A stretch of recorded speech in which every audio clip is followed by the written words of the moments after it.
So I'm here today with Brad Johnson, a lead technician for United Engines, and we're standing in our rebuild shop. Yep. Brad, thank you for joining us this afternoon. Hey, no worries.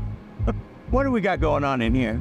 This is our transmission rebuild area. Behind me, you can see we have a tear down, wash, and everything's back there.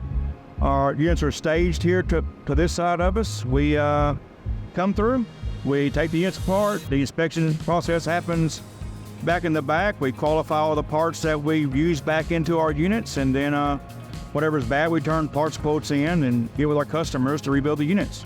I'm sure there are people out there that are thinking about what's the difference and what between doing a rebuild and buying new, and what are some of the things that considerations that go into that? I think the best thing for us is cost. A lot of customers are cost driven.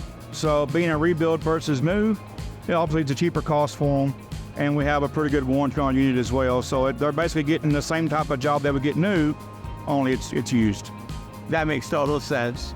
So when we talk about rebuild performance, I think most people will think like, oh, new is better. But is that the case when it comes to rebuilds? Not with these. We use all genuine Allison parts in our rebuilds, so the longevity, the warranty and stuff on it would be basically the same with if you bought a new one. And for better terms, I mean, we basically build the unit back to factory specs, depending on what style it is, how it's built from the new. We go through everything, we build it back like it was originally.